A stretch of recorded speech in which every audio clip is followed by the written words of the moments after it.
এক যুবকের অস্বাভাবিক মৃত্যু, উত্তেজিত গ্রামবাসী। মৃত যুবকের বৌদি ও ভাইপোকে ধরে মারধর এবং বাড়িতে আগুন ধরিয়ে দেওয়ার হুমকি। মৃত যুবকের নাম বলরাম দাস, বয়স 32। নেজাট থানার হারদারপাড়া এলাকার ঘটনা। মৃত বলরাম দাসের পরিবার, তার দাদা, বৌদি ও বাবা মা পরপর ঘরে থাকে। বলরাম দাসের স্ত্রী কর্মসূত্রে দিল্লিতে থাকে। গতকাল রাতে বলরাম দাসকে তার নিজের ঘর থেকে ঝুলন্ত অবস্থায় উদ্ধার করে পুলিশ ও তার পরিবার বসিরহাট হাসপাতালে নিয়ে গেলে ডাক্তাররা মৃত বলে ঘোষণা করে। সকালে এই ঘটনা জানাজানি হতেই গ্রামের মানুষ বলরাম দাসের বাড়িতে আসে এবং বলরাম দাসের বৌদিকে ঘর থেকে বের করে মারধর করতে থাকে, এমনকি তাদের বাড়িতেও আগুন ধরিয়ে দেওয়ার হুমকি দেয় গ্রামবাসী। এরপর ঘটনাস্থলে নাজার থানার পুলিশ এলে গ্রামবাসীরা এলাকা ছেড়ে চলে যায়।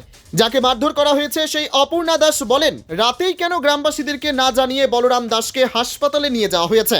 এই অভিযোগ তুলে তাকে এবং তার বাচ্চাকে মারধর করেছে গ্রামবাসী, এমনকি তাদের বাড়িতে আগুন ধরিয়ে দেওয়ার হুমকি দেয় গ্রামবাসী। পাশাপাশি তিনি জানান, তারা নিরাপত্তাহীনতায় ভুগছে, পুলিশ তাদের নিরাপত্তার ব্যবস্থা করুক। এই মারধরের ঘটনা যারা ঘটিয়েছে তারা পুলিশ আসতেই এলাকা ছেড়ে চলে গেছে, তাদের কোনো প্রতিক্রিয়া পাওয়া যায়নি। পুরো বিষয়টি খতিয়ে দেখছে নাজার থানার পুলিশ।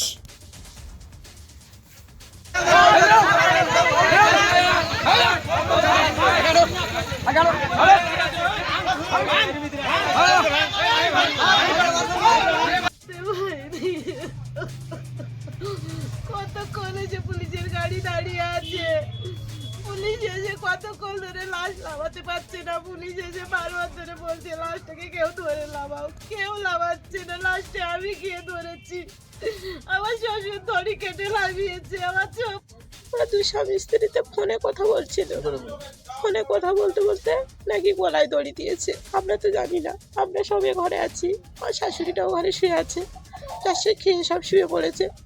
এবার আমার মেজে যা ফোন করেছে, ফোন করে বলছে কি, ও আমার শাশুড়ি ফোনে ফোন করেছে, ফোন করে বলছে মা তোমরা তাড়াতাড়ি যাও, তোমার ছেলে গলায় দড়ি দিয়েছে। এবার আমরা সেই বেগে উঠে গিয়ে দেখি, কোনো দিকে তো এ পাশে তালা মারা, সব দিকে তালা বের দিয়ে তো ও ঘরের ভিতরে ওইসব করেছে। গিয়ে দেখি ওই পিছন ধার থেকে পেপার ছিঁড়ে দিয়েছি, ছিঁড়ে তারপরে হচ্ছে দেখি না ও গলায় হচ্ছে ওর বউয়ের ওড়নাটা গলায় দিয়ে পাটা একটুখানি ঠেকে আছে মাটিতে দিয়ে ঝুলে আছে, প্যান্টে টানতে পেচ্ছাপ করে ফেলেছে। গিয়ে দেখি এতটা জিভ বেরিয়ে আছে।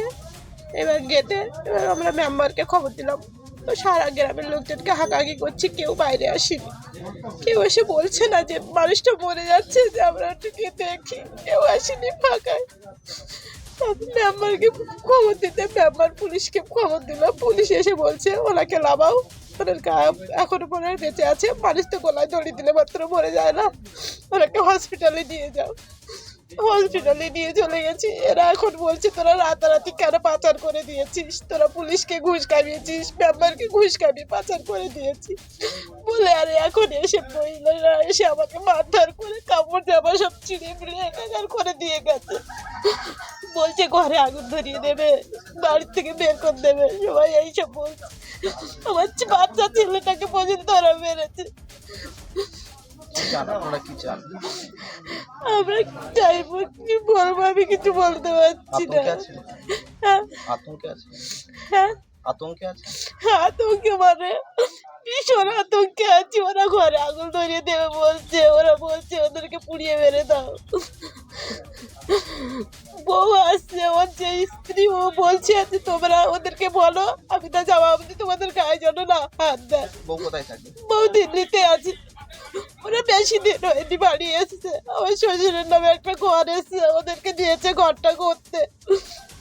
ওরা বলছে সম্পত্তি নিয়ে গ্রামের মানুষেরা বলছে কোনো সম্পত্তি নেই আমার শ্বশুরের একটা বিঘা সম্পত্তি মাত্র, কোনো সয় সম্পত্তি। আমরা খায় জায়গায় বাস করে আছি, স্কুল ফান্ডের জায়গায় আবার বাস করে আছি। এই জায়গা নিয়ে কত কেস কামারি, কত কি হয়েছে। সরকার থেকে আমাদের যেতটুকু জায়গা দিয়েছে, আমরা সেই জায়গায় বাস করে আছি। আমাদের কোনো নিজস্ব সয় সম্পত্তি নেই। কি চাইছেন আপনারা, কি চাইছেন সরকারের কাছে? সরকারের নিরাপত্তা ছাড়া আর কি চাইবো, আমাদেরকে একটু শান্তি। আমার বাচ্চা কাচ্চা সারা রাত ঘুমাতে পারিনি, ওরা ভয়ে আতঙ্কে মরে আছে।